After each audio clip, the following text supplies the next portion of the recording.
Good morning. Good morning, everyone. Welcome to the Studebaker Theater here for the first of our panel discussions with our Ellen von Volkenburg Puppetry Symposium. And it's a great pleasure to have you here.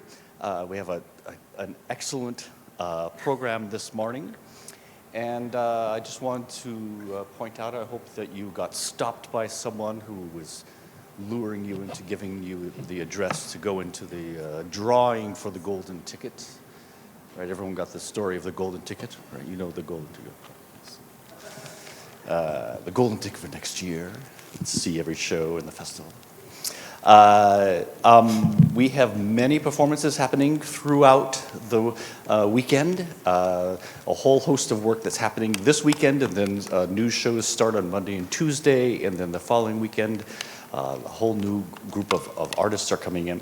It's super exciting in so many ways. So I'd actually want to go ahead and get this going, and I want to introduce Gabrielle Houle from the University of Lethbridge in Canada as our moderator, and she will introduce the rest of our host for the guests for the afternoon. Morning. It's morning. We'll grab it, and then I'll bring it back.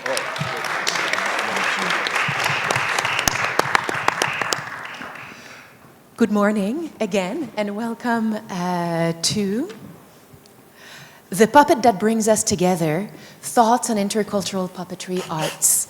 My name is Gabrielle Houle. I'm an artist scholar based at the University of Lethbridge, and that's in southern Alberta, Canada. It's my pleasure to be moderating this roundtable, and before presenting the wonderful guests, I'd like to thank the organizers of the festival and the organizers of the symposium for programming this roundtable. It feels like a real privilege to be here. So today we have, starting from the end of the table there, Peter Balkwill, then Kevin Chio, and Teng Lan, as well as Defoe and Dr. Paulette Richards. Peter Balkwill is an associate professor of acting and drama in the School of Creative and Performing Arts at the University of Calgary in Alberta, Canada. He is also a founding co-artistic director of the Old Trout Puppet Workshop, the director of education at the Canadian Academy of Mask and Puppetry, and the co-artistic curator for the International Festival of Animated Object, also in Calgary. Peter is part of the core creative team behind the documentary film Iniskim, Return of the Buffalo, which was presented here yesterday afternoon. Finally, he is the primary investigator in a research project funded by the Social Sciences and Research Council of Canada, a project that I'm a part of and that Maria Trisulistiani from Paper Moon Puppet Theater in Indonesia is also a part of. This project is titled Exploring Shared Cultural Creative Practice Within Mask and Puppetry Arts. Lam and Chio are the co-founders, artistic directors, and executive directors of Rolling Puppet Alternative Theater, the first Chinese professional contemporary puppet theater in Macau, and of House of Puppets Macau, the largest private performing arts center locally. They are members of UNIMA and sit on its festival committee. Lam and Chio have been lecturers and professors in several universities in Macau. Lam is the only Macau artist who has been invited to teach in the master's program of the renowned Shanghai Theater Academy. She holds a BA in graphic design from the Macau Polytechnic Institute with first honor and scholarships throughout her studies. She also received an MA degree in directing for alternative and puppet theater from the theater faculty of the Academy of Performing Arts in Prague. Chio got his MA in arts management also from the theater faculty of the Academy of Performing Arts in Prague and holds another MA in engineering management from the University of Science and Technology in Sydney. Both furthered their studies in design and visual arts in England, in Spain, in Taiwan, and in Lam's case, also in the USA. Their expertise is in cross-disciplinary creative media, mixing theater, illustration, graphic, and multimedia design. This team has produced, directed, and performed in over 50 theater, film, and television works all over the world. Their performances and workshops toured to Norway, the Czech Republic, Japan, Singapore, Taiwan, Hong Kong, and China. Defoe. Defoe is a Grammy Award-winning interdisciplinary story artist, trans-futurist, cultural innovator, and citizen Oneida Nation and Anishinaabe tribe. Ty's work blends indigenous traditions with contemporary technologies to create transformative narratives exploring decolonization, environmental justice, and trans-liberation. As a sovereign story trickster, sorry, that was a hard one to say. Ty uses narrative as a tool for world building, combining storytelling with spectacle, puppetry, digital media, and theater to convey complex themes. Ty's work has been presented at prestigious venues such as the Lincoln Center, the Guthrie Theatre, PAC NYC, Carnegie Hall, the Met, and the Public Theatre, as well as cultural centers around the world. His writing can be found in Thorny Locust magazine and in publications by Routledge and Bloomsbury Press.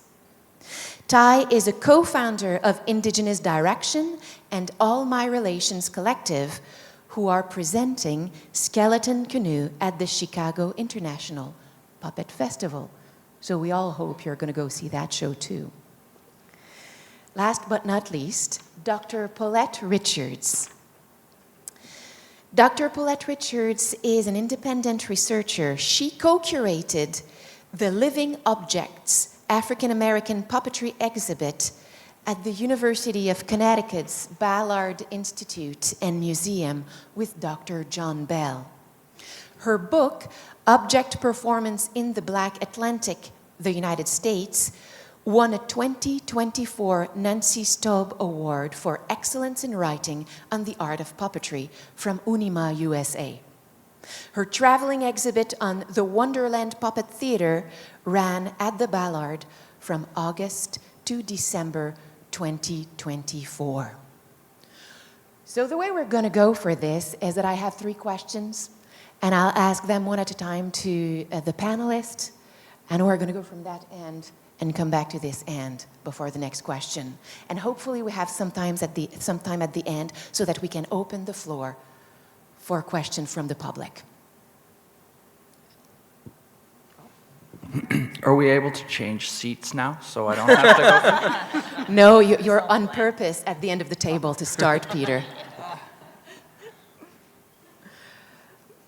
All right.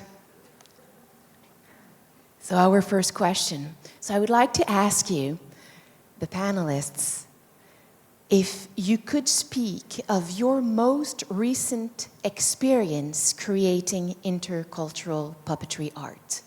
And if you'd like, maybe explaining how different cultures came together in that project. Okay. I'm going to approach this from the suggestion that the land is a culture. And, you know, I love these panels, and I work at a university now, and we do these things that are like academic. And I like it better when I can just hold it in my hand and, you know, do something with it. But, so I've been on a little bit of a trying to figure out, oh, how do I approach this? And it came to me yesterday, you know, just before I was going to sleep. So bear with me. But I would like to work through this answer with the implication that the land is a culture, and that over the last 25 years, I've been involved in an intercultural exchange with the land, and it started, this is how my entire puppet company began 25 years ago. So I am going to just show a video for this first answer. Recently, we had the great opportunity to work with some video filmmakers who made a very short documentary, kind of the background of my company. So this will be my first answer. And I'll just sit back and drink coffee while it rolls.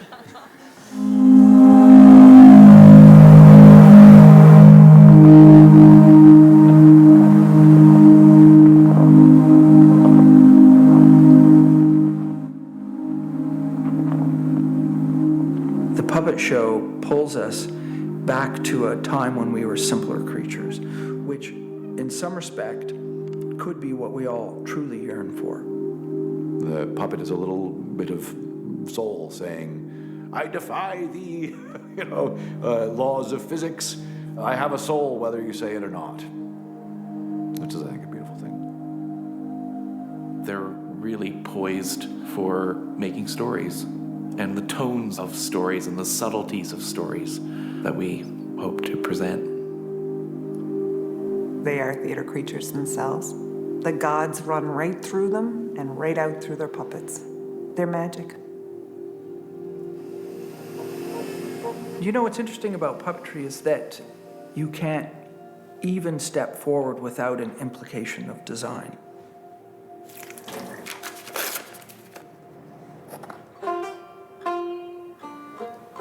One of the first things you do with a puppet is have it begin to breathe. If it can do almost nothing and look alive, you're going to have a lot of success. We tend to personify things, and we tend to imagine something looking at us, or you pick up a stone that has a face on it. One of the first things you look for is an eye. You're observing a thing, but the thing is also observing you. You see how it changes expression as it looks up or down, as the shadow moves across its face. And certain kind of materials are more conducive to becoming something that you didn't intend, which can be where actual beauty might happen by accident. Often does happen by accident, generally does. It's such a perfect fusion of art and craft. The conflagration of their love for each other and their joy at making work together and how funny they find each other. They're a true collective. The medium is, in some ways, secondary to the cohesion of the group, this ancient friendship. You're relying on each other in ways that go beyond the art making.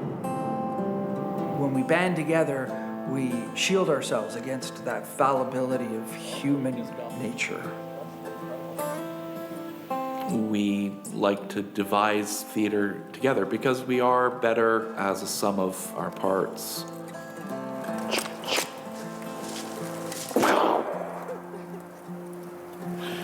Poor Edward. Serves it right. So in some respect, it is a tree that nobody could have imagined single-handedly. The aesthetic is driven by a multi-armed creature to a singular point. Maybe a director might call it an ideograph, or the central idea for the whole show. And the text spins out of that, and the music spins out of that, and the design spins out of that. There's a homespun craft to it that makes everything accessible, tragic, and beautiful. There's a loud roaring sound. A monster eats the skin. Life, when you zoom out from it, is quite absurd, and I think we like to hold a bit of a microscope to that. You have to sort of laugh at things falling apart a little bit, especially when they're falling apart because of your own design. Uncrack your cheeks! Is this my good side?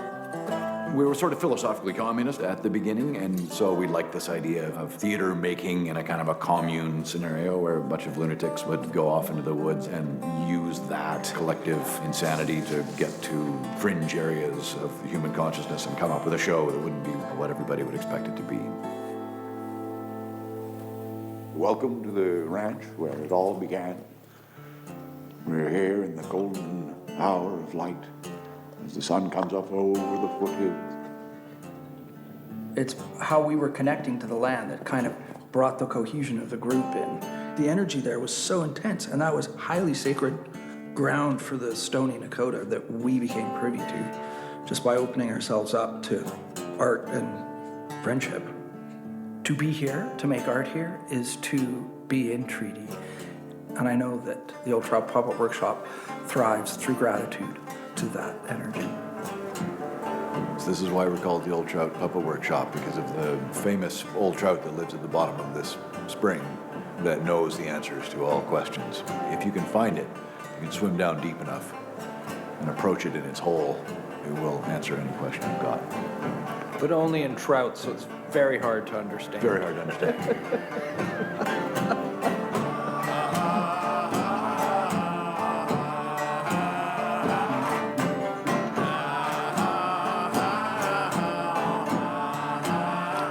That's it. You can kill it.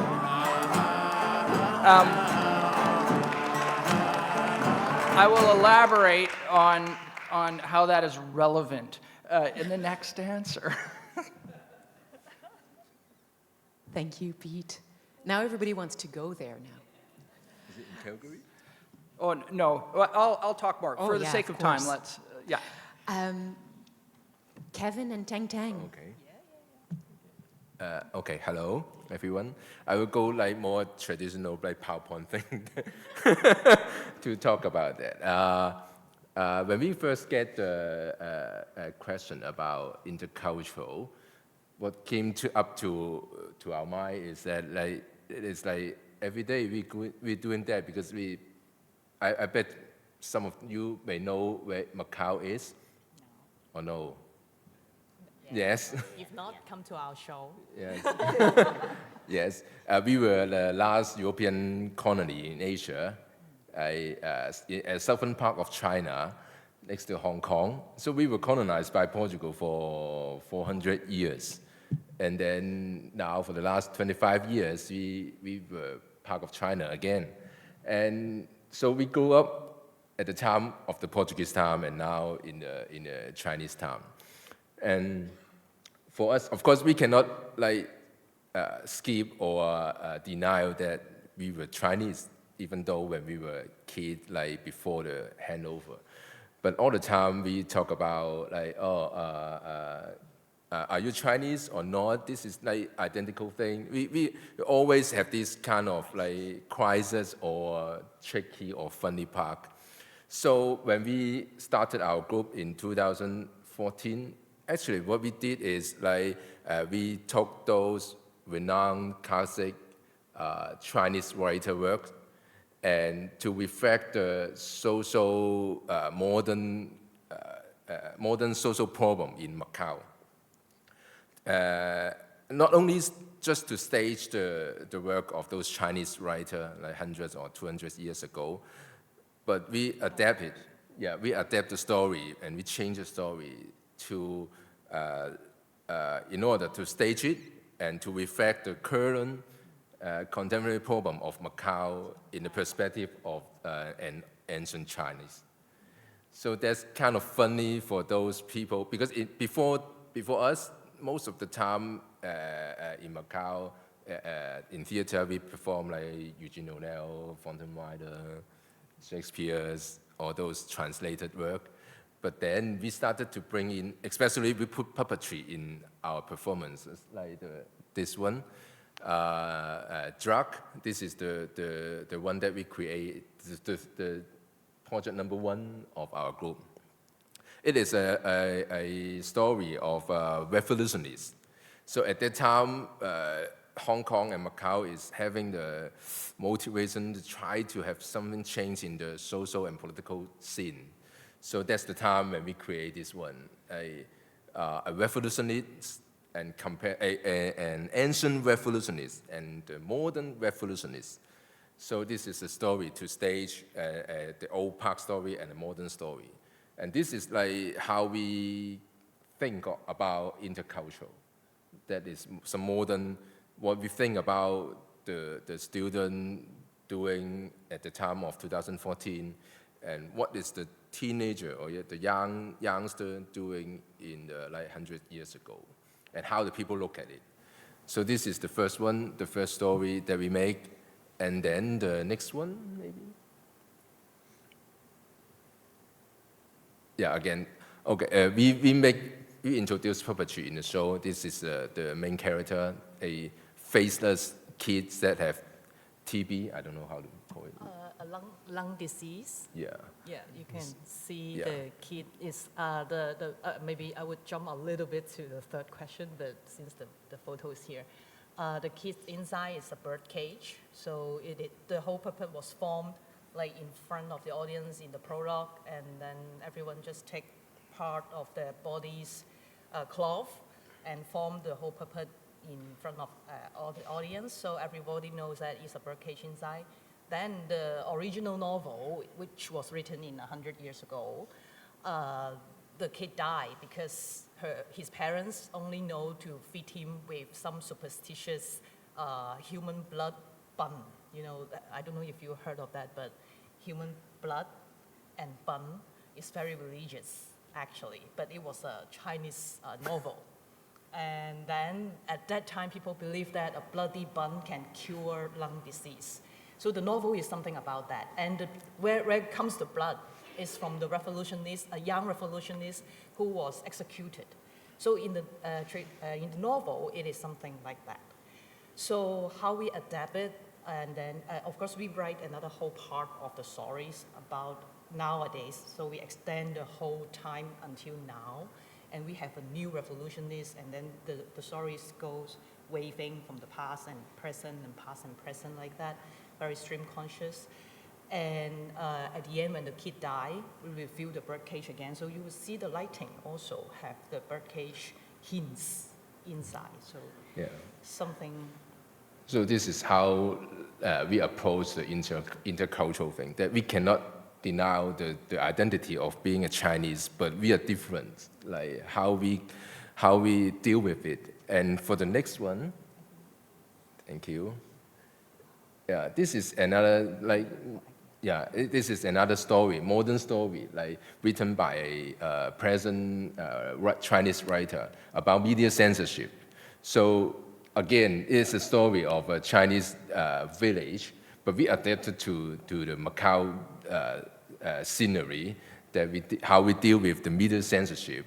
And maybe later, if we have time, we can talk more about this, but we use video technology as miniature puppet, and then we film it so the people, so the audience can see what is the truth, but also what we chose in the film, and then how we interpret it.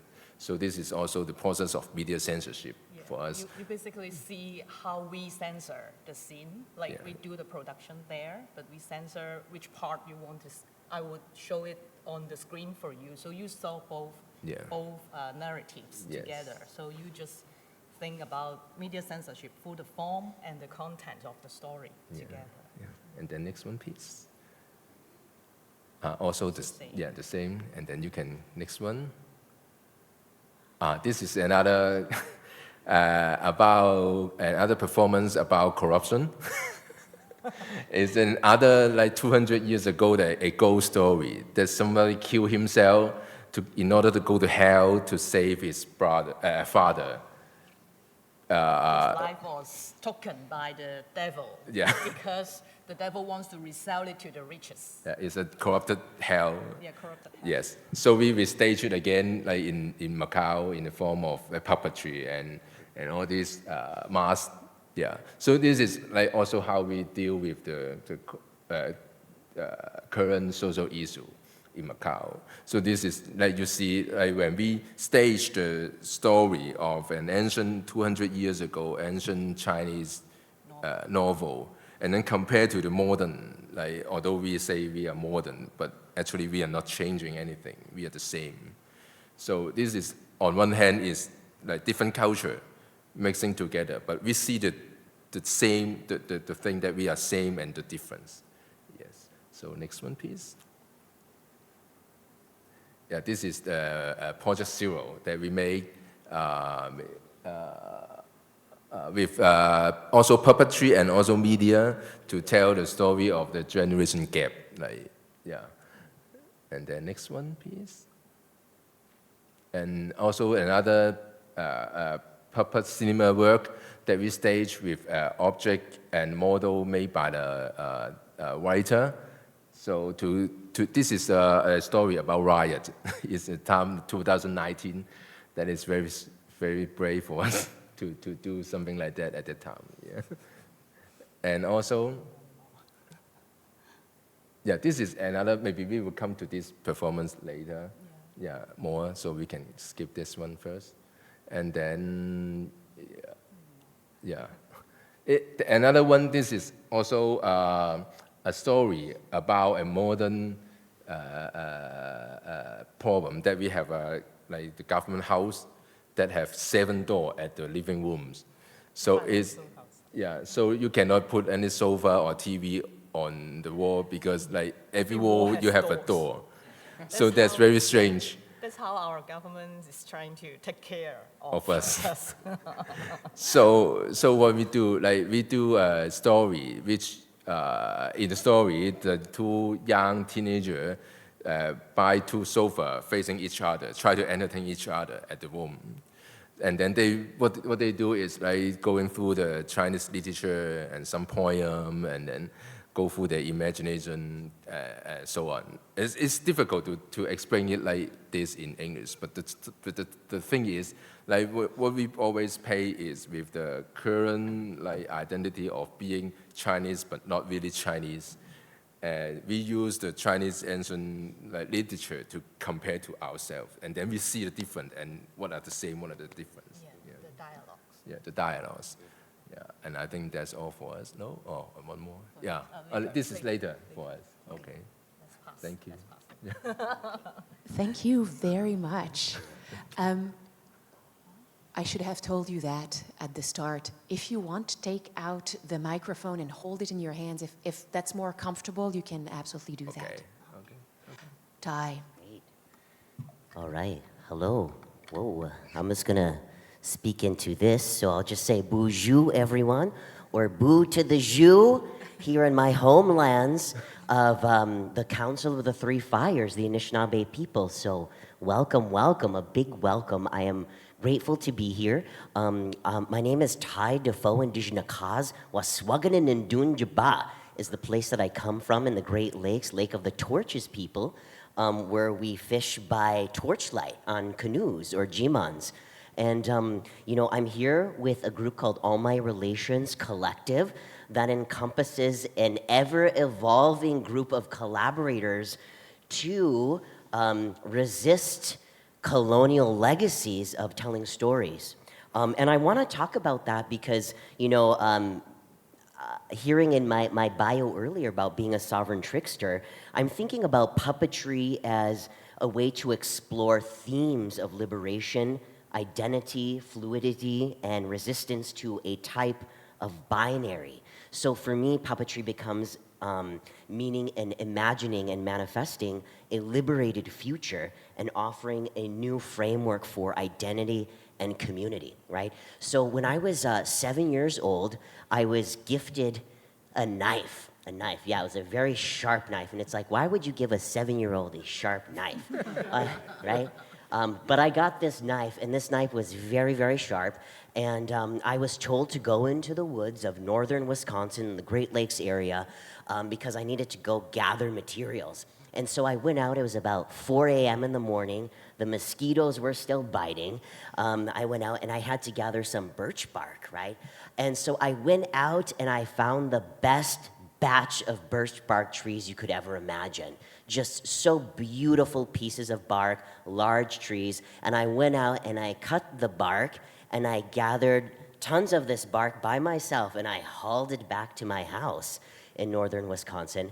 And, the sun came up, everyone was just waking up, and I was, felt like I obviously didn't have humility at the time, but I was like, wow, look at all the cool things that I did. I went in the woods, I did my cultural things that I was supposed to do. I used the gift that was given to me, and I cut down all of this material. And my brothers and sisters, I'm the youngest of 10, And my uncles and my aunties and cousins were just waking up in the morning. And I was like, yeah, I did everything before you all woke up. You know, I had to be that youngest person doing it all. And I remember my uncle who gave me the knife, he told me, he said, he's like, I want to come out here, come on the porch, I want to talk to you. And I said, okay, let's talk. Like, you know, are you going to give me some accolades for all the good things that I did? And my uncle at the time said, come with me. He didn't say a word. We went walking out in the woods where I actually cut down all of this birch bark. And if you know birch bark, it has many multiple layers to it, right? There's like the outer layer, the middle layer, the subcutaneous layer, the layer closest to the bone or the trunk. And we went out to the trees, and they were all, right, you know, birch trees, they're white. In the middle, I just took the middle section. And so we went out, and they were like naked in the middle of these trees. And I was like, yeah, that's what I did, like, right? And so I got what felt like a 15-hour lecture from my uncle about how to cut down birch bark trees, how to, right, take the outer bark of the birch tree so that next year the bark could grow back. So as a 7-year-old, not knowing that, I actually killed off a part of these trees, right?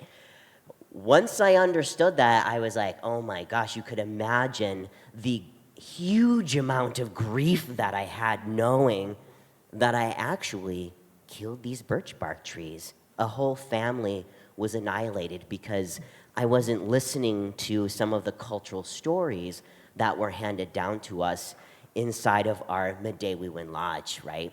I was 7 years old, I wasn't listening. So I know we all make mistakes, maybe carving our names in the kitchen table or doing things. So for me it was, I'll never forget that day what happened and getting told that story about what I did to this family of trees. Now you can imagine flashing forward to this question here in 2025, here in Chicago at this puppetry conference, this festival. What am I going to talk about as it relates to intercultural relationship as it remains to puppetry? And for me, working with All My Relations Collective and this group of individuals, it is talking about liberation, healing, decolonization, and indigenizing, right? So I wanted to share that story with you to talk a little bit about the work that I'm interested in doing as it relates to puppetry, because I think this decolonizing moment of my uncle telling me that story, right? Taking 15 hours, I had unstructured time of learning about the proper way how to handle materiality, right? And that was the seed that was planted for me in my adulthood to understand how long it actually takes to make a puppet show, right? It takes a very long time, and you puppeteers out there know it. So I'm here for the slow make. It takes a lot of time, so I appreciated the video that was shown earlier about how you need to be in conversation with the land. That, for me, challenges a little bit of Eurocentric frameworks as a contemporary Native person that has to, right, the show is opening next week, the world premiere is happening, but what does that mean, right? So put forth questions in terms of this intercultural dynamic, which actually takes a great amount of time. Something else I wanted to talk about here, when we touched on, was the interconnection to land and identity, right? The land holds so many stories. And if these birch bark trees, right, we anthropomorphize things often, I think, in puppetry. So thinking about what are the stories that the land holds and what are the stories that we hold. The other thing I wanted to talk about is storytelling through puppetry and how it bridges cultural understanding and interpretation. So I'm thinking about how puppets are transcending ways of being, almost like Nanabuju in Anishinaabe culture. Puppets become tricksters.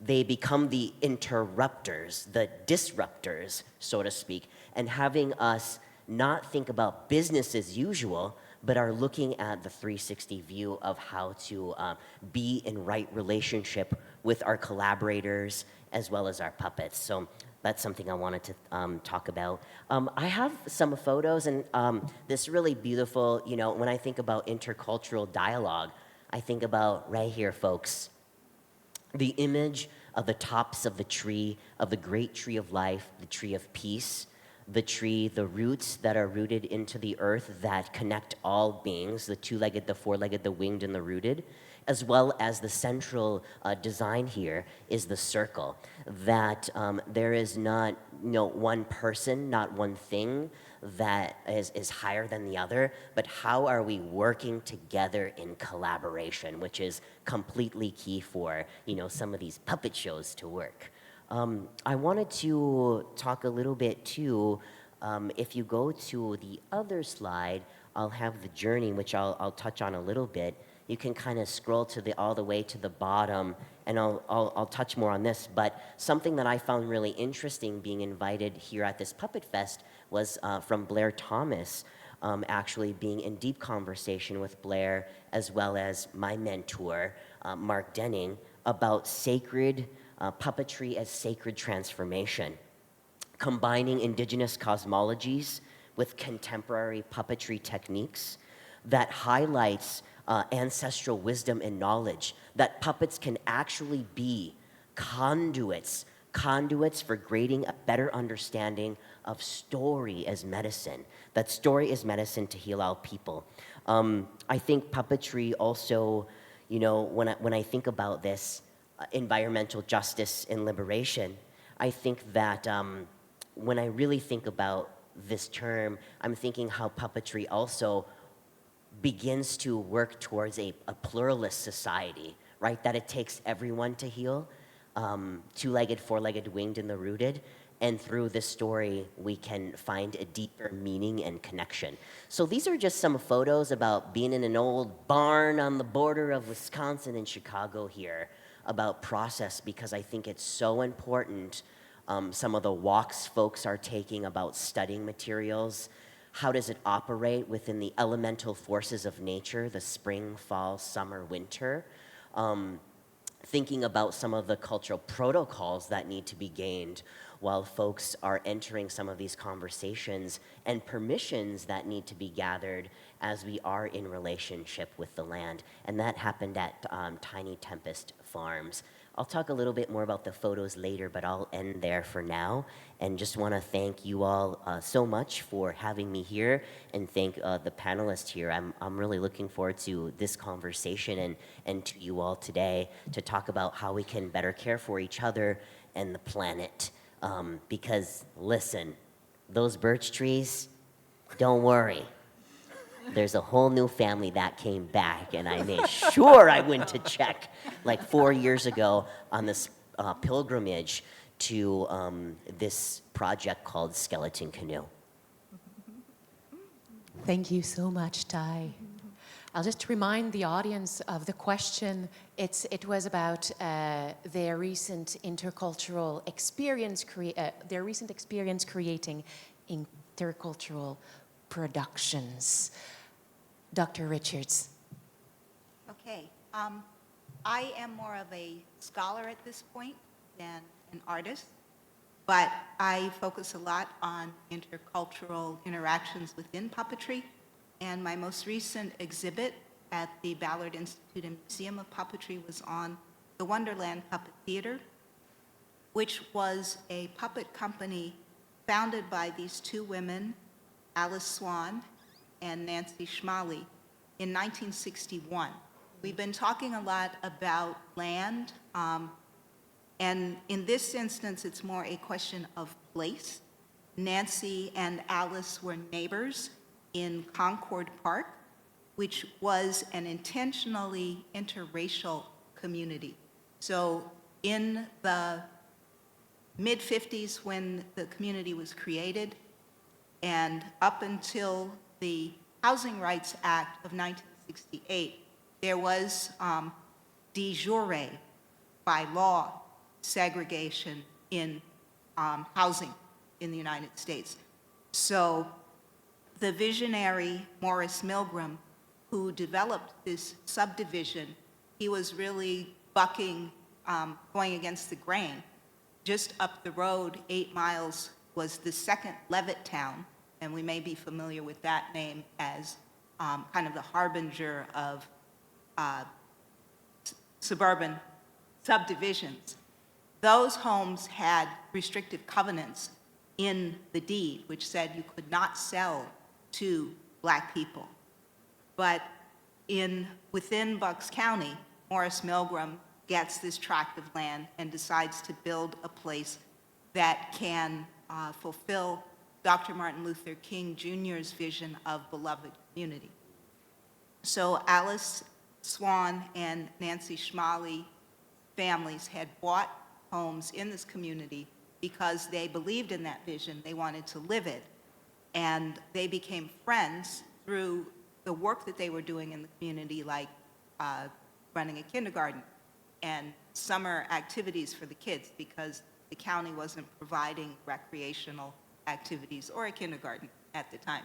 So they became friends, and then one day, Nancy saw in Woman's Day magazine the script for Bill Baird's puppet show, The Things That We Don't Understand. No, it was called The Magic Onion. It was called The Magic Onion. And so they lived about 2 doors down from each other. Nancy brought the idea to Alice, let's do a puppet show. Neither one of them had any puppet experience, but they involved the whole community. There were a number of educators who had homes in this community, so they were free in the summer. They took parts in the show. Other people maybe didn't want to perform, but they were willing to help build the puppets or to donate fabric to make puppet costumes or to set up the sound system. One woman in the community was a Juilliard graduate, and she created the songs based on the titles that Baird had put in the script. So The Things We Don't Understand Are the Things That We're Afraid Of became a real touchstone in this community that was trying to promote tolerance for all kinds of people. The first performance then took place in Nettie Mae Hare, the composer's backyard, because they pushed her piano to the back of the house and opened the window, and that was the sound. The first stage was a discarded refrigerator carton, and about 100 neighbors sat in the backyard and watched this puppet show. And everyone enjoyed it so much, they thought, we should keep doing this. And they began to perform in other community places, such as School for the Blind, scout troops, libraries, schools. They became a nonprofit because Alice wrote to Bill Baird and said, hey, we're doing this show, and he wrote back and reminded them that if they were charging money, they would owe him royalties. So they formed a nonprofit, and everything that they earned above the cost of presenting the show, they donated to UNICEF. So they did this, they performed together for about 20 years, and then Nancy divorced, remarried, and moved out of state, and Alice continued on her own. Then in the 2000s, Nancy's husband passed away. She moved back to Pennsylvania, and they ended up living in the same retirement community. So they revived, they revived the Magic Onion for a 50th anniversary of Concord Park. So I came across this story when I was researching my book on object performance in the Black Atlantic, and I was invited to curate an exhibit for the Puppeteers of America National Festival in 2023, and I thought this is perfect because we have so much division in our society at this time, and here's an example of people who were really working to bridge division and create community, and I think it's important to have those kind of role models. So that's one aspect of my work on intercultural puppetry. This is great.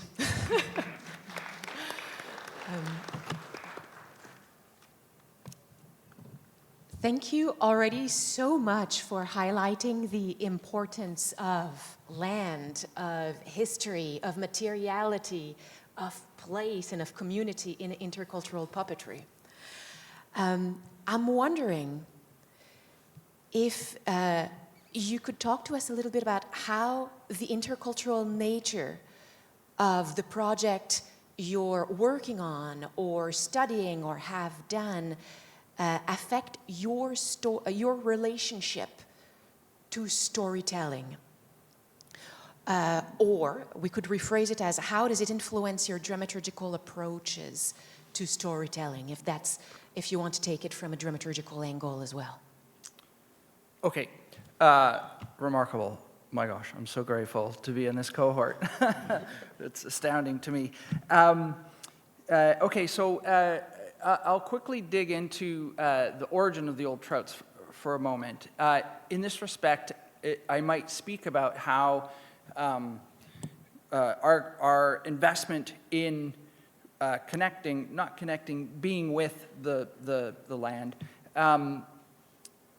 informed our entire process. So in some respect, I'll speak dramaturgically on process as opposed to the specific act of finding the story. We all met working at this summer camp. I had no intention in being a puppeteer. I was training to be an actor. I thought that was the way forward. And while I was at university, I would go and spend my summers working at a summer camp just outside of Calgary in the Rocky Mountains. And the nature of this camp was we would take kids, 14, 15-year-olds on extended backcountry trips, 5 days into the backcountry. And there was something that was happening to us in this area. And, when you go into the backcountry, you are at the mercy of the elements. And you have to find a relationship to the menial tasks that are vital to even exist and live in this environment.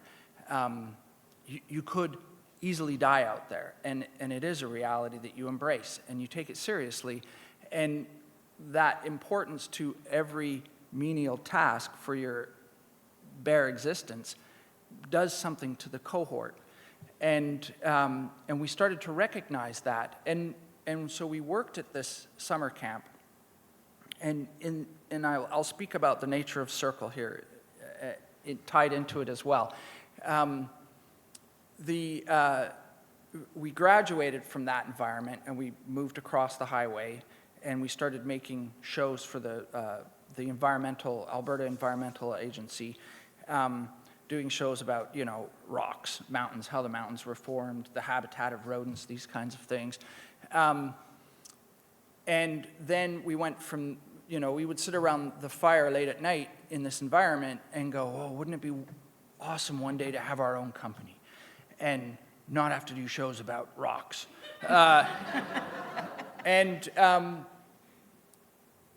When we, this lasted for about 10 years, the development of this friendship. And then we decided formally, okay, we're going to make a company. We're going to make a company. And they said, we're going to make a puppet company. And I went, awesome. And they went, you're going to play the lead puppeteer. And I went, ooh, I have no experience in that. Nonetheless, they were cabinet makers and philosophers. And, they went, you have the training, you do the thing. And so, in some essence, we were thrown into this unfamiliar environment collectively. But we decided that the foundation of our company would sit under the paradigms that we had learned at this summer camp, which was that we had to, all of us, embrace every task. We had to share all of our knowledge amongst each other so that we held the ability to participate in every step of the way, and thereby be responsible for the growth and the workings of the company. And the company is now 25 years old. We have a board of directors that has been with the company the entire time, and all of them are alumni from the summer camp. And lots of them are married to each other. And it's like, what was happening out there that would create this kind of mentality?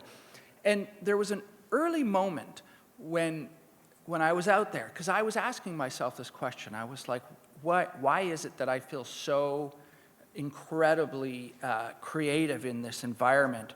And I had to go source an image for a T-shirt, for one of the camp T-shirts. And so I went to the Glenbow Museum, which held a vast collection of indigenous artifacts. And I have to say, I was completely colonial.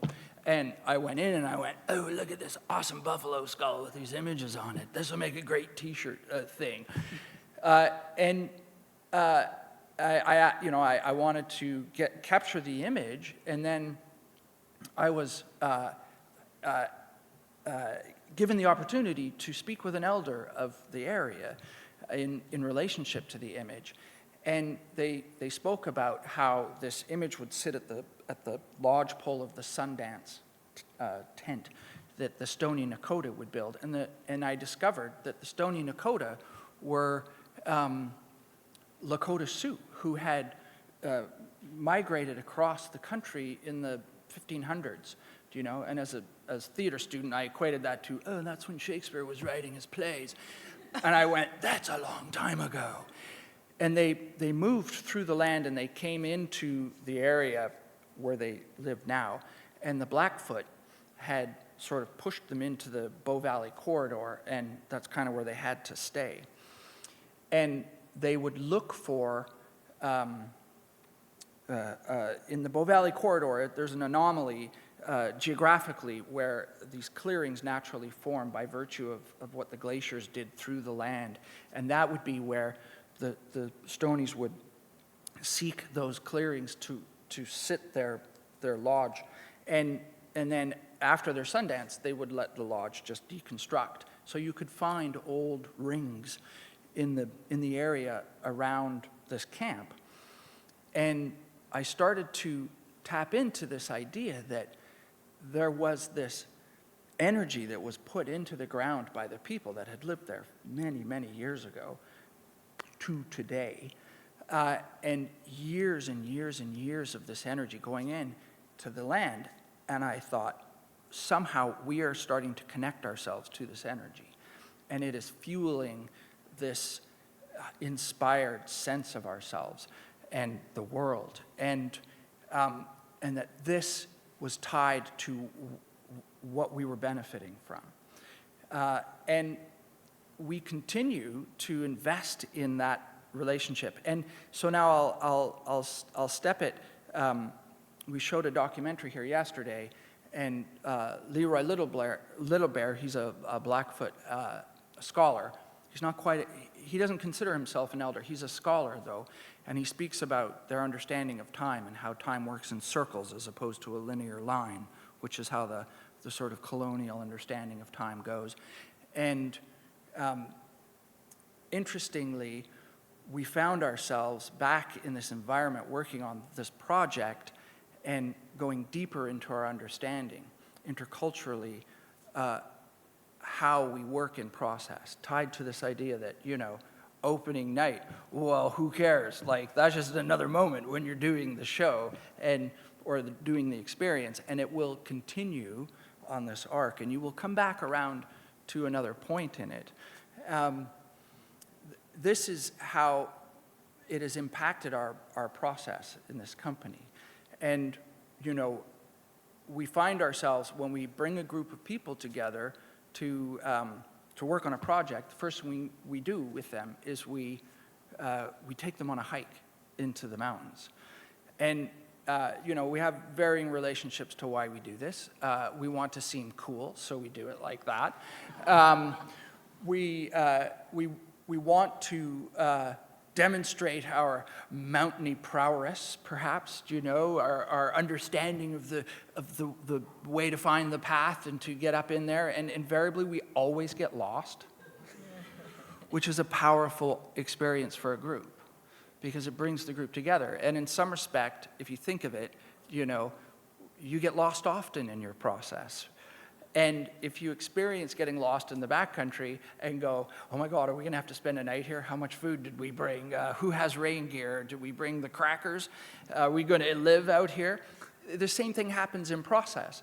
And you think, we are so far astray from the path that we should be on in this process. But eventually, you come together and you find your way forward on it. And so this exchange is vital to understanding that you're not in control and that you don't hold the answer, but you seek the answer. And the journey to seeking it is essentially where you find your end place. And what I love about it is that, I liken that our projects culminate into a tree that nobody could have imagined. And I love it. I just sit back and I go, this is awesome. None of us are responsible for this final moment. And yet, we will take credit for it. And that's the thing we have to live with, too. Anyway, I'm going to pass the baton now so we can continue this conversation.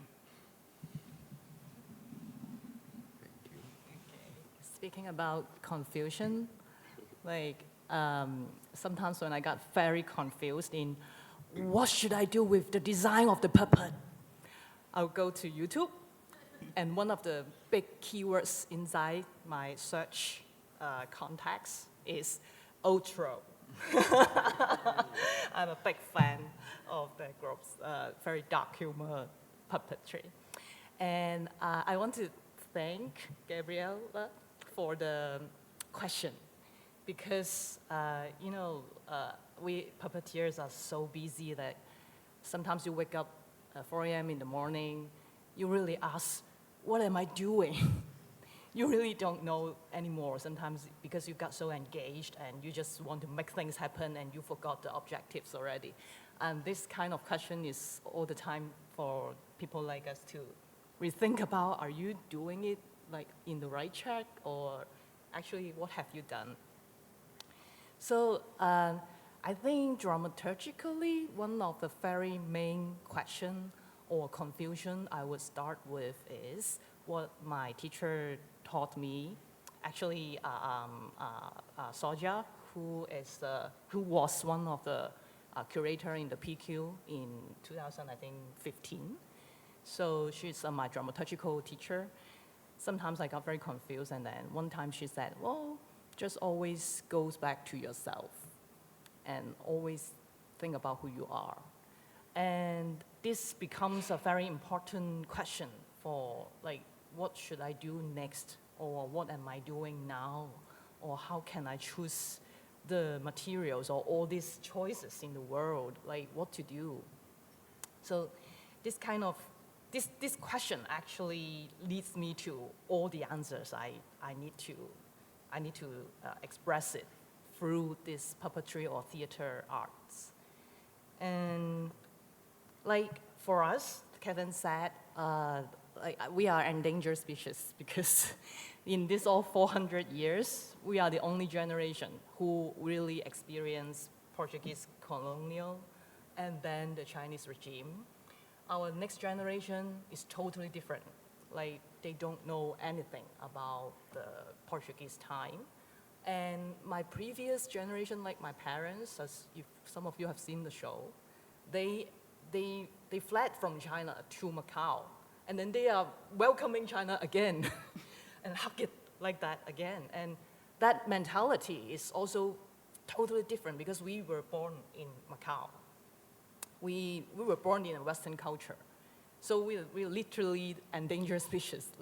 If our generation don't talk about how we feel or how our generation is, nobody could ever do that for us. And theater is such a powerful tool that I can do it in person, facing you. Or I don't care if I only have 2 audience or I have 2,000 audiences. You see me here as a testimony. That's why sometimes when you really don't know what to search, I would just ask what is the most confusion or the conflicts that I'm having as myself, as my identity. It's always crisis for us. For this generation only, I think. So, yeah, that would start all the contents, what to choose next. And then when you have the content, Like, even though if you were looking at like Ugly Duckling, we did a show, like sometimes you couldn't just do it for adults. Those shows are all for adults. Sometimes we call it a Hello Grown Up, Hello Kids series. So not family show. You don't need to have a family to come to our show. Because a lot of adults are single and they are teenagers. They can also come. So hello grown up, hello kids, let's come together to see a show. So we would use fairy tale also. But if you have that question, even if you do Ugly Duckling, the identity crises are all there. I mean, come on, he's born in, I don't know where he is, as a duck or as a swan. That's, of course, Anderson has another interpretation about is he a writer, is he not, or is he accepted by the artist circle. But when it comes to us, we would interpret it like, okay, who are we? Are we born like Chinese and born in part of China? Then we are Chinese. And in the show, then I would try to invite mechanists. Yeah, this is another very intercultural, ridiculous things. We come from Macau, but we are not mechanists. The Portuguese who was born in Macau, they are mechanists. So we couldn't say, if you see the subtitle in the last projection video in our show, you will see we are people of Macau. People are saying, oh, they are 澳門人 is in Chinese. We are people of Macau. We wouldn't say we are mechanists. So just one term in the language, you will see that we have to really pick the right word and the languages very carefully. And in the show, in that Ugly Duckling show, we try to involve mechanists also. And we try to, like in some scene about, like, because if you know the story, like original story, they has a lot of issues inside. Have bullying by family violence, or bullying by your teenager friends, or a drug. Yeah, actually, we can interpret it like that. And like in different part, like, oh, the duck got saved by the farmer. Then we would have the mechanist saying some dialogues that when he grew up in Macau, what he feels, like a monologues. I mean, he actually tell himself in such kind of situations, like how I feel when he said I got saved or I saved myself, something like that. So we love to involve the creators' identities or creators' thoughts in our story. And another thing is we really love to involve audience too. Like in Made in Macau, you will see that because we are talking about hybrid culture, and because we were studying from in Prague, and Prague is, Czech Republic is such a small country in the center of Europe, and they are surrounded by some huge country, not huge, but bigger country like Germany or France, and it's always, we didn't know each other. They didn't know Macau at all before we arrived there. But when we talk, we have so much in common. Like, we are a small city surrounded by a huge country, and we always feel the minority, the sense of being a minority, and how a minority survived in this sense of majority. And Czech is by fate, or is very lucky to arrive there to learn from them. We share a lot of commons.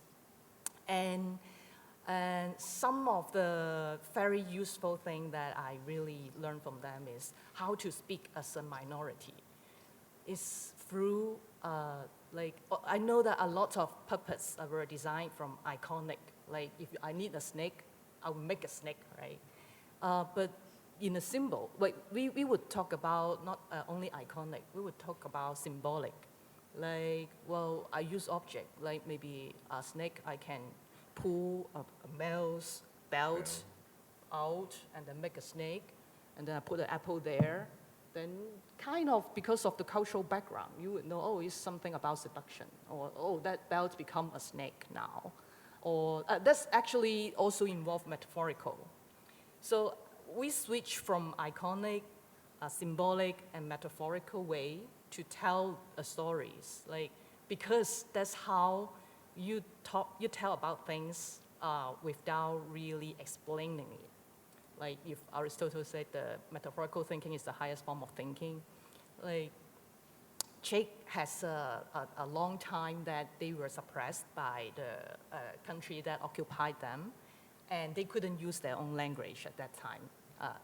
And so the main theater became very censored by the government at that time, like Germany maybe. But the small groups like puppet groups, they would be the one who travel to the village, and they can use Czech, and they can sometimes even use, maybe they are doing it in a city, they do shows with puppetry, then that would be less censorship. And they would do it in a very wise way, like, oh, they just lay out the thing and just pose the thing, and then, oh, the wise audience, they would understand the hidden or the subtle meaning under it. And I think this is not only because of political situations that you have to tell things like that. You can also use it in any shows, because when we trigger audiences to think, like by themselves, understanding why these chopsticks are doing things together, or like you start to like giving a candy to them, and they would be, is that spicy, is that sweet, or what is it? And then you maybe show a little more, then you are kind of inspiring them to think about their own answer rather than telling them what are you watching now. So you would see just now maybe some of the photos, like the one I talk about, the bird cage. I never tell them the little boy eat the bloody bun prepared by his very ignorant parents is something wrong. But you just review the cloth and take out the bird cage without a bird inside again. And then audience would know that, oh, in the middle of the show, in the climax, oh, that's why in the beginning there's a bird cage putting inside this little boy's body. And then we hanged it up in the middle of the theater, the venues. It was a kind of immersive, it was a warehouse. So people do sit like irregularly, like people are surrounding the stage. And then the lights go through the bird cage, the shadows everywhere. Then everyone know that, oh, we are part of it. We are part of the boy in the bird cage and being fed by some very ignorant thing, maybe. Then you, by metaphorically telling these things with puppet and object that can show some kind of cultural background we shared, then we don't need to really explain it very clearly. We just put it there. Then I think, well, a lot of audience would feel like, oh, I can interpret, I have my authority and power to interpret the stories rather than just sitting there laying back, like, and okay, you feed me, something like that. And that's why we try to do this kind of context, because we need to provoke critical thinking. And puppetry can do so much about it. Like if we think about it, like doing it symbolically, or even adding the background of the story, adding the understanding of the characters, then you can gradually develop it to metaphorically speaking of the story. Then that goes a lot of layers. Some layers you see the storyline goes on like that, you understand it, but the hidden layer you have to think for yourself. Yeah, so I think, yes, something like that. Wonderful, thank you. Tai, how would you answer that question? How does it affect your relationship to storytelling or your dramaturgical approaches to storytelling? Yeah, so I want to talk a little bit about, Anishinaabe philosophy. And one of the points of, Anishinaabe philosophy, it is said, I don't know if you all eat wild rice for dinner, so good, gluten-free. It's a grain. It's like, wow, it's such delicious food. This comes from the Northern Territories where food grows on water. Why one of the most beautiful things about the Great Lakes is it's grown in small batches. It's organic, it's local.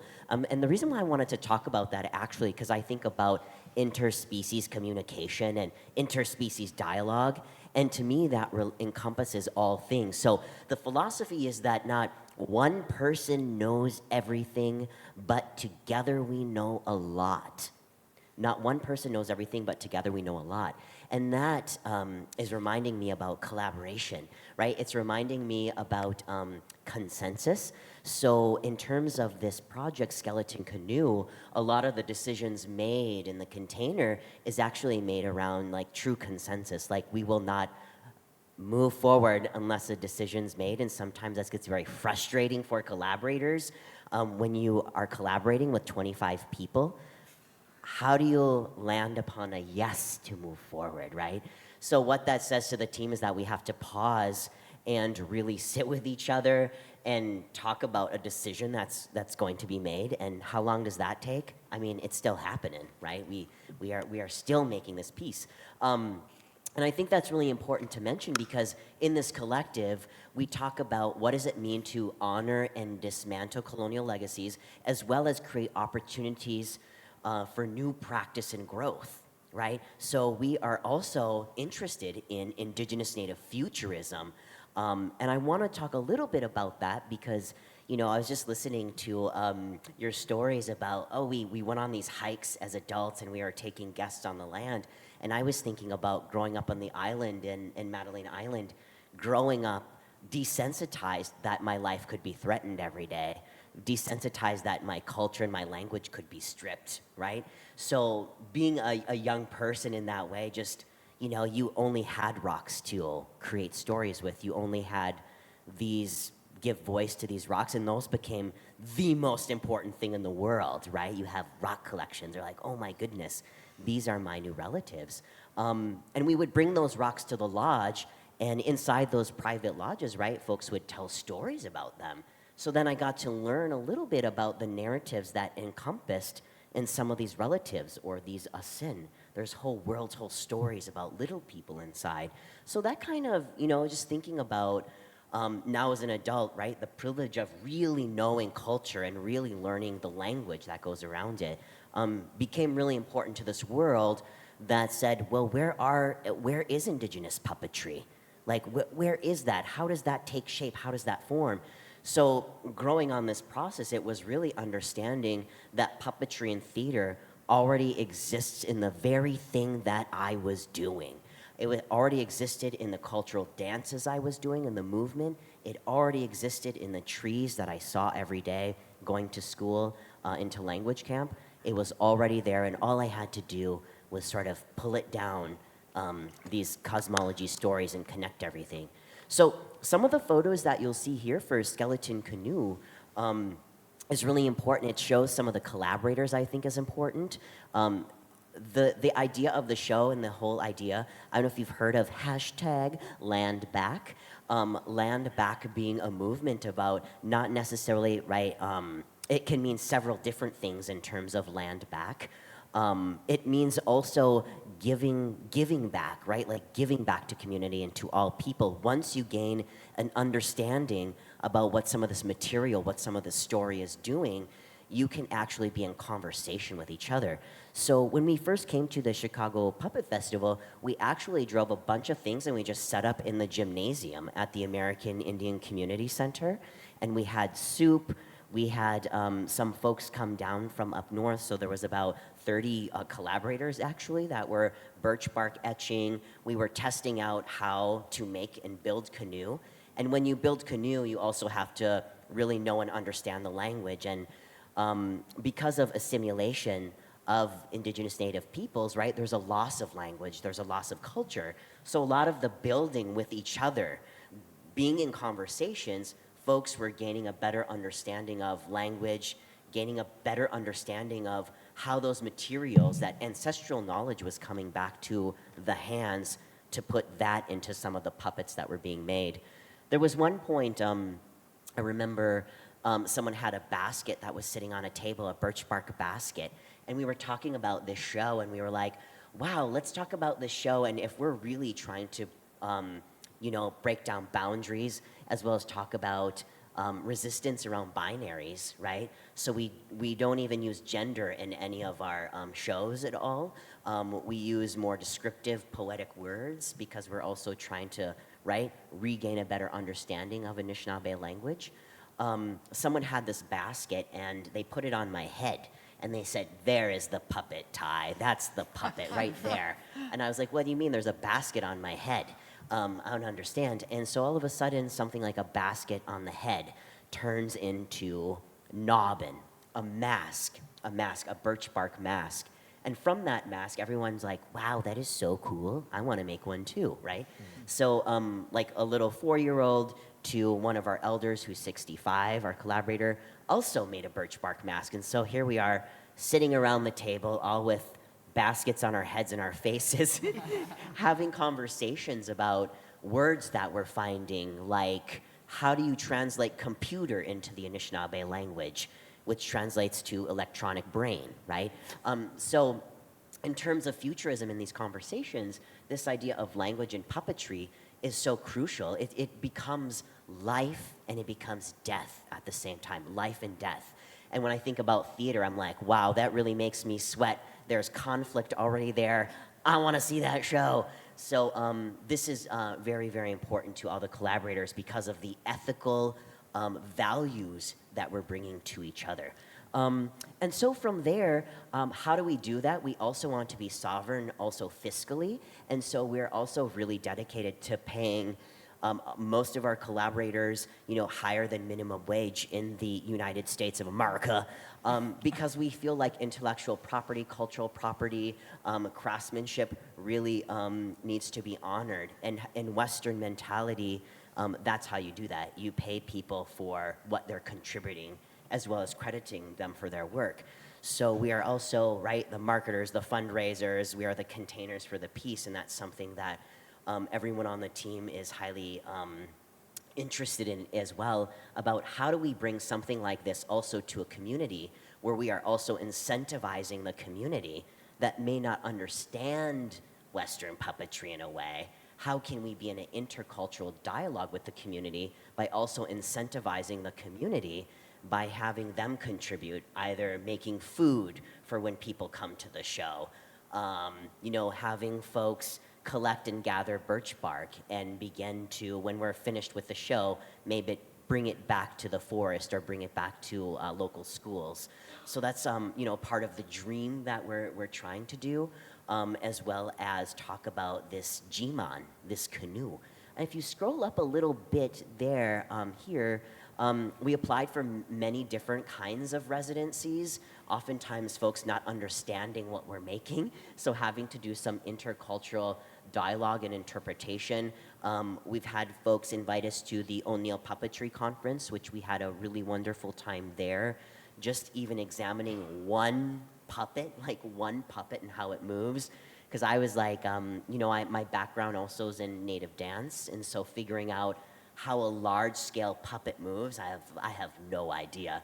So they're being offered a resource of 4 or 5 different people who would help me be the eyes of what I'm seeing in a puppet and thinking about aspect ratio and time and distance.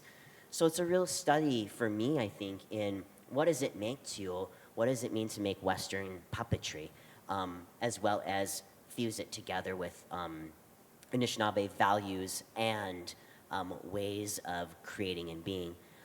If you scroll, we have stories. So in terms of story and how it relates to Nobbin, I'm a writer. I write a lot of stories, and so here's some folks who are working outside at the O'Neill Puppetry Conference. And what is it like to be from the land? And what is it to come to a land? These are questions I ask when I'm working with individuals who are interested in examining some of their own materials from homelands, yeah? So in some of that, you'll see people making their own boats or jiman in this piece that incorporates a canoe who's in conversation with a young person named Nobbin. Some of the residents we applied to, we did do story mapping. I love maps.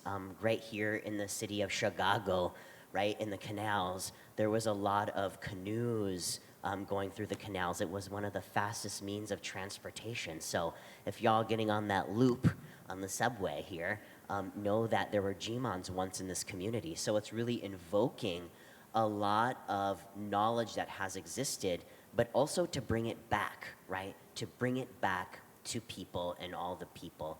So if you want to explore this website, there's a lot of things on there, including all of the collaborators and anyone who has ever touched a puppet, anyone that has been in conversations in depthly with a puppet with us, that shared a meal with us, that sat down and was in conversation. You'll begin to see the hundreds and hundreds of gathered collaborators on what I'm considering really crucial indigenous futurism as it relates to puppetry.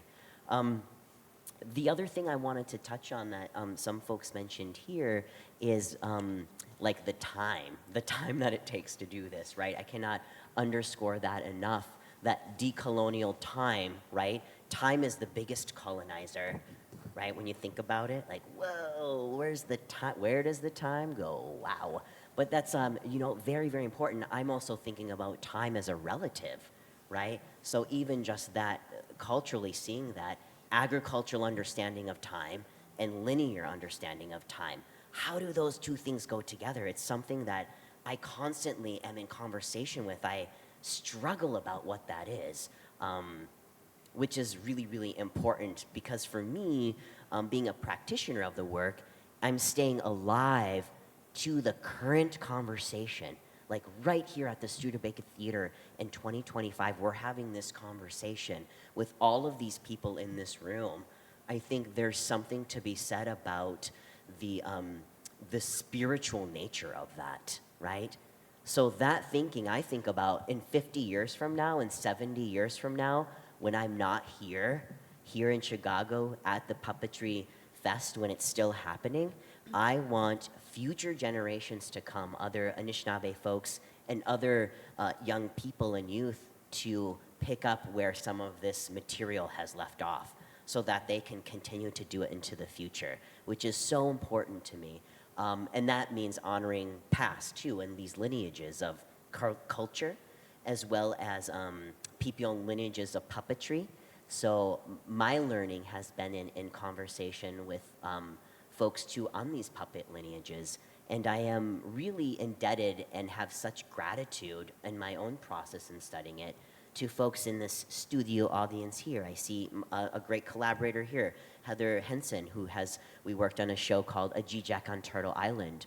That was a really beautiful experience of being in conversation with individuals in many small communities to talk about materials, and Heather's work on the crane and thinking about how that relates interculturally. So I think there are really important things to name, important stories, and when I think about dreaming forward and invoking the imagination as it relates to puppetry, it's really thinking about the story about how the thing got made, right? It's the story about how the thing got made, which is medicine. At the O'Neill Puppetry Conference, and I was reminded we had a little conference in the van before we came here today. You know, you get in the Puppet Fest van and you have these combos. And I was just reminded of, at that conference, we had folks gather all the materials, pine cones and birch bark, and on that very land there. And we spent the whole week, right, loving this piece of wood, loving this walking stick, loving this little pine cone that turned into a puppet and started to have a voice, right? We spent so much time with it. At the end of this process, what ended up happening was I asked the individuals, right, to give up that puppet to give it back. Wow. Wow, the tears. The tears. And I don't know if you all remember, the fires were happening. People had their little puppet. They would take it back to the room. They would sleep with that little pine cone. I asked them to give that back. And what was that conversation to give that puppet back to the land? To be like, no, you cannot have that any longer. We must walk into the woods. We must bury this wood. We must give it back to the earth.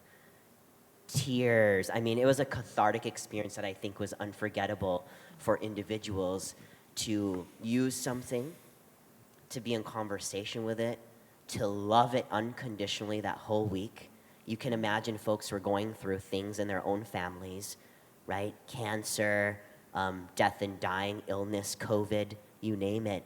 And that pine cone became symbolic literacy about how that individual, the humanness that connected us all together.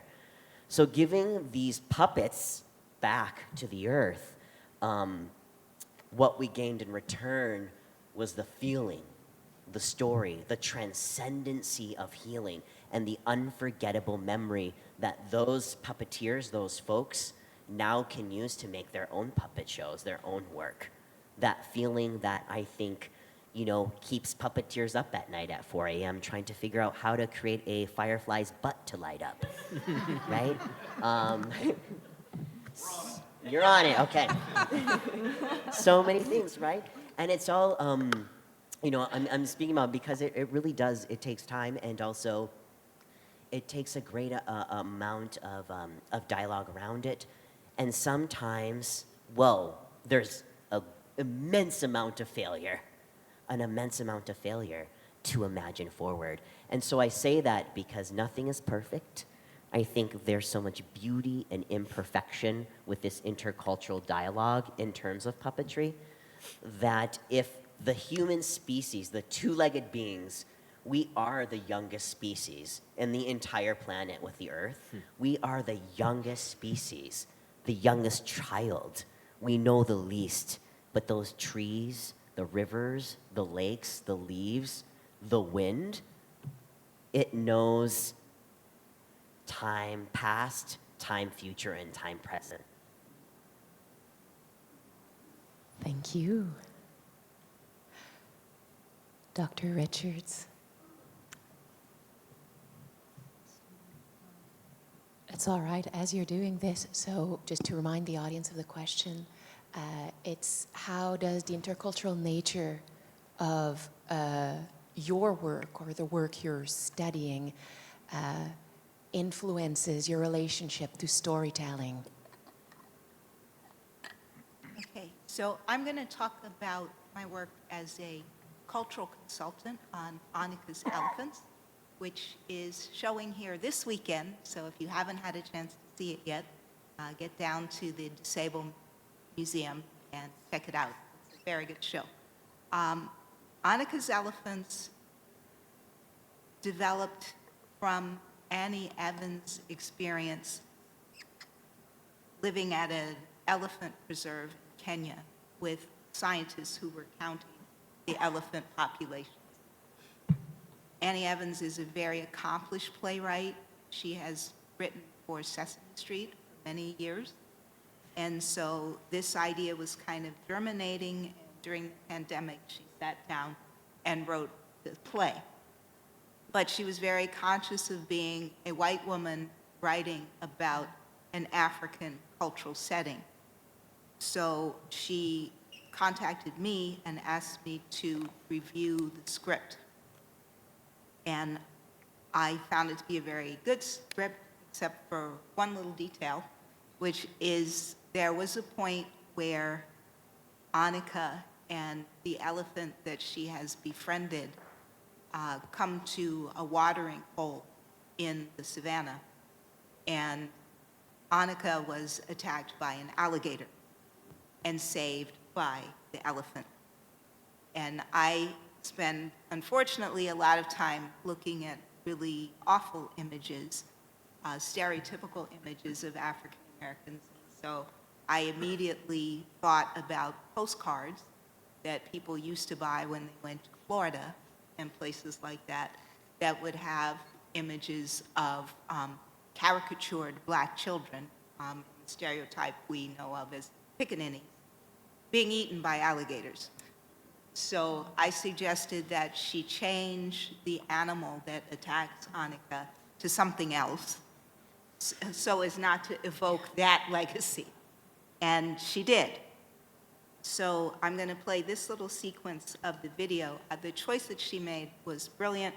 The alligator became a snake, and then her husband, Marty Robinson, some of you know as Mr. Snuffleupagus, who built all the puppets for the show. He then had the inspiration to put the snake as the hat band and chin strap of the hat that represents Annika's uncle.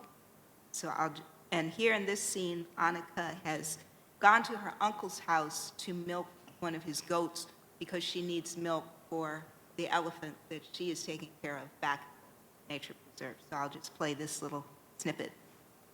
Are you becoming a storyteller like your beautiful mama? No, I can only read them, not to make them up like her.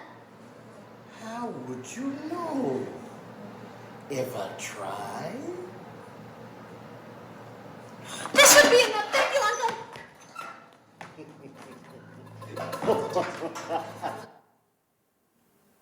So this is a children's or family show. And so Annie could not be explicit about the uncle's negative intentions towards Annika, but we can see very clearly that they're not good, just from the snake puppet becoming part of the uncle's hat. So that was one example of how this intercultural awareness, I think, makes this show, once again, a phenomenal role model for developing intercultural puppetry. Another unique thing about the show, I'm gonna open this back up, is it's not only about the relationships between the humans, but also about the humans and the elephants. So this shot is from the opening of the play where Annika declares, "I am an elephant." And over the course of the show, we see her not only befriending Little, the elephant that had been wounded by poachers as a baby, but a small herd. And finally, she's accepted into the herd, and therefore she has the right to call herself an elephant, even though physically she's not an elephant, because she is part of their community. So I think that that's a really important message from the show. And then as the piece was workshopped, it had a Henson Foundation grant in 2022. As it was workshopped, the actors and puppeteers, who are a multiracial cast, there are 4 African-American puppeteers in the cast, but they're not African. And so they went to the director, Pam Arciero, and said, "We need some help with the Kenyan dialogue, because we're not Kenyan, and we want to do this justice." So Annie came back to me, and I know the president of Unima Kenya, Philemon Otiambo, so I put him in touch with Annie, and he was hired as a dialect coach. So the actors have done their best to represent the speech of Kenyans, even though that's not their background. So these are some of the ways that this show has really been sensitive to and made an effort to honor intercultural and interspecies communication, collaboration. And that's another reason why it's very close to my heart.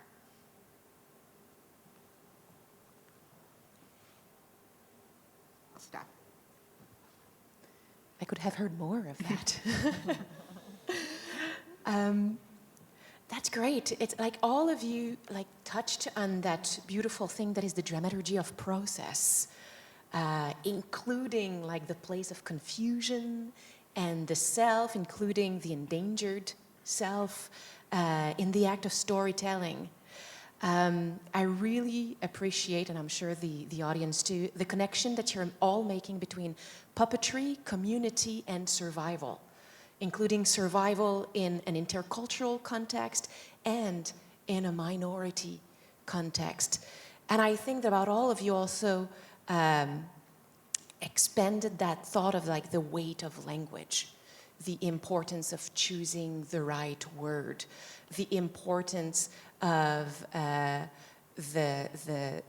one's own language,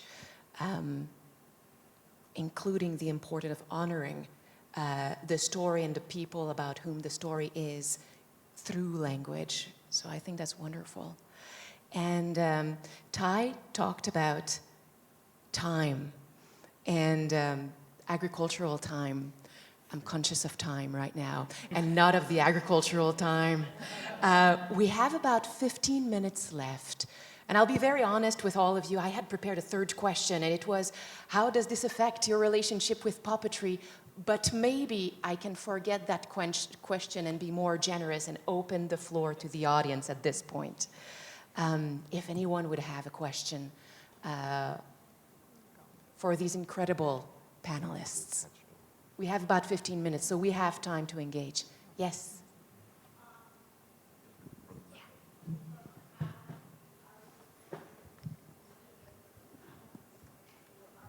The microphone is coming to you.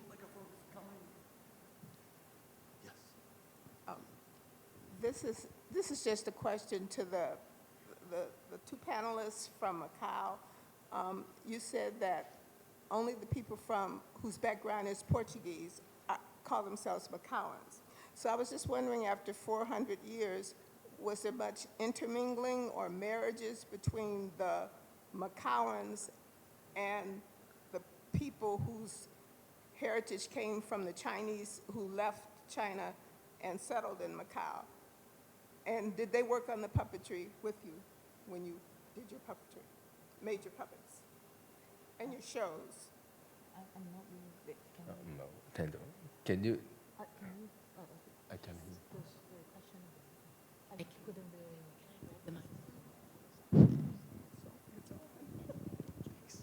So if I heard well, and tell me if I'm wrong, the question is, have the Macauans and the people of Macau, what kind of relationship do they have, and do they have like a common relationship? Harmony. That's what in the show said. A mechanism is their name, or how we call them. And Chinese are how they call us. And actually we get along quite well, but still because of the language, we actually, although like me, very strange, I have a Portuguese passport, but I don't know Portuguese at all. And a lot of Portuguese living in Macau, they have, they live there for maybe 40 years, they don't know one single Cantonese neither. So in the puppetry scene, we really are the first Chinese puppetry group in Macau. Like all these 400 years, nothing like that happened, and as far as I know. And I grew up never watching a show until I reached Prague, and suddenly, all year is puppet and object and alternative theater. But they do have Portuguese puppeteers there, maybe working part-time or, I don't know, I think part-time, yes. But most of the time, they do shows for Portuguese. So the Chinese group, the Chinese majority there would have nothing to see about anything about puppetry. Of course, when we were back, we start up our professional group, and we start to bring in all this Western influence of puppetry art, contemporary puppetry art to Macau, and we start to have the conversation now. That's why in our show we have mechanists, and we have Portuguese puppeteer friends, and we just help them to set their puppet festival in Portuguese, inviting Chinese group to there, and we share materials, and we share some contacts and help each other, something like that. So I think the dialogues is opening like now. Yeah. Any other question? Yes.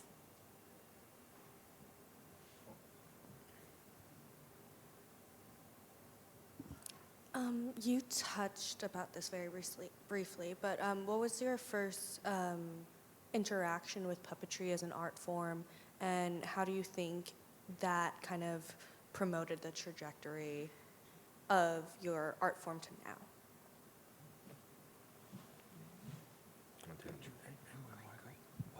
now? Well, the very first puppet I ever got, it was named Algernon, and it was in the basement of my friend's house, and it was a monk, like a monk robe with the tonsure, this kind of thing, and it had a hinged jaw, and I picked it up, I was like 12, and I could just make it talk, and all the adults laughed at what it said. It said ridiculous things, I guess. It's sort of that slight out-of-body experience you have when a hinged jaw puppet is talking and you're not actually in control of what it's saying, you're kind of listening to what it's saying. But I found a sense of power and strength in that moment because I had the adults in my hand as a child, and I recognized that. But it never occurred to me that this would be a path and a course into life. And then the second moment that comes to my mind is I used to be in the Navy. I spent 4 years in the Navy. And when you're out at sea under a full moon, the light is extremely crisp upon the side of the ship, And when you're on mid-watch, it's like all night, you're just up there. What do you do with yourself? And I would make shadow puppetry with my hand against the side of the ship and make the puppets talk again, and I would have all these old sailors, like the chief petty officers, kind of hunkered over, watching and laughing. Again, a moment of profound relationship with something that seemed much bigger to me. But it never occurred to me to become a puppeteer. Never. I was invited by the group of my friends who went, we're going to start a puppet company. And by virtue of this, I have an understanding that the puppet calls the puppeteer. And when you find a group of puppeteers in a room who don't know each other, you see something familiar about them without them even trying, a kinship. And it's this relationship that they have with the puppet. And that's something I think that interculturally pulls all puppeteers into the room on the same level.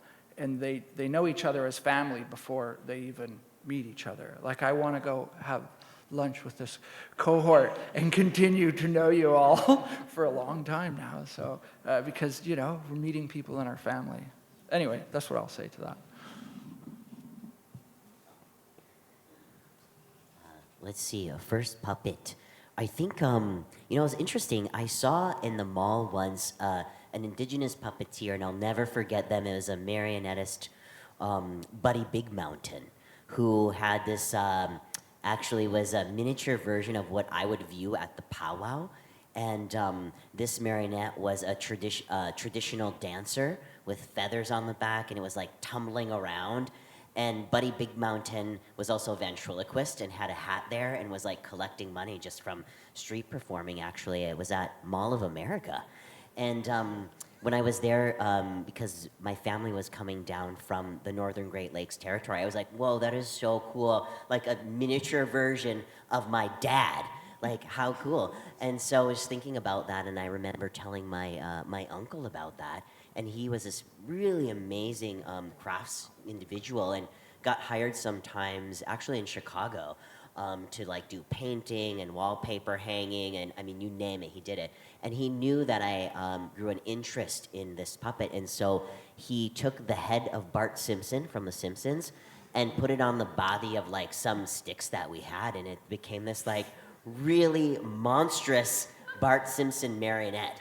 And I remember having that in my closet like forever, and I would use that to like practice like Buddy Big Mountain. I thought it was like so amazing. So I didn't even know what that was at the time, and it was behind like an old sweater or something like this after a while. And I had that puppet for a really long time, and thinking when I go back into the memory bank of puppetry. But some of my earliest puppetry though was like moving objects with hoops, utilizing red willow trees that were just in the shape of a circle, and forming animals and plants and trees and butterflies and making them tell stories through movement. So that was probably like my very, very first. But I thought the Bart Simpson monster was, you know, an interesting one to share. Do you mind if you show, help me to show one photo, please? Because I think I have one of the first puppet that I made for our show before we actually went to Prague to study. Without knowing it, we are already go down. Doing some kind of, we Yeah, don't that know, one. iconic Yeah. or Over. symbolic things. And now we know how to analyze it. Yes, this is, you see the little thing hanging in the ceiling?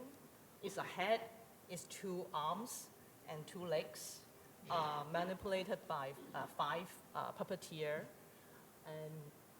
And that's a show about the generation gap, like our previous generation, our parents' generation and this generation. And the protagonist is a tomboy who has some gender issue, like crisis, don't know, because we don't have unisex toilet, right? Every time the girl, when in a public venue, she doesn't know where to go in, something like that.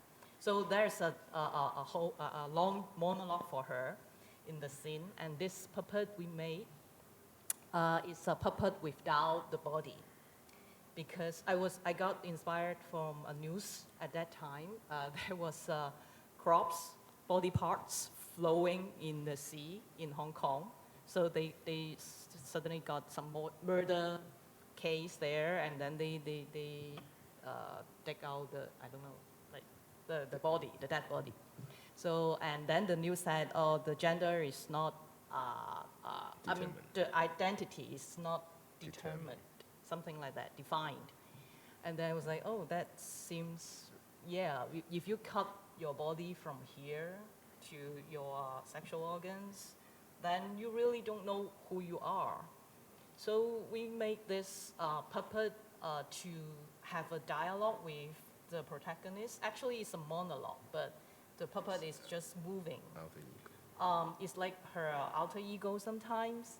It's like her mother talking, like hugging her sometimes, because in the show, the mother of the protagonist suicide when she was a kid. So she got this because of her father's affair, something like that. So when she talked about her memory to her mother, the puppet would become a normal human, very gentle, and hug her. So in the movement, you would see that, oh, this iconic human thing changed to a mother. But then when she talked about her father, which she doesn't really like because she always blamed her father for somehow killing her mother. So the puppet would become a spider scrolling on the wall or on the ceiling and trying to touch her, but she doesn't like it, something like that. So the same puppet, which is designed in an iconic way of a human being, but with a different way of manipulating, with different movement, it would symbolic. It would it would become another symbol for something else, which kind of haunt her in her childhood or memory. So sometimes the puppet becomes a child flying in the sky, taking legs. Sometimes it becomes a very terrifying thing. So yeah, I think if something about identity or that uncertain of identity or about, I don't know, cultural or intercultural thing, this is one of the first puppet that we made, which really show, oh, we really don't know who we are.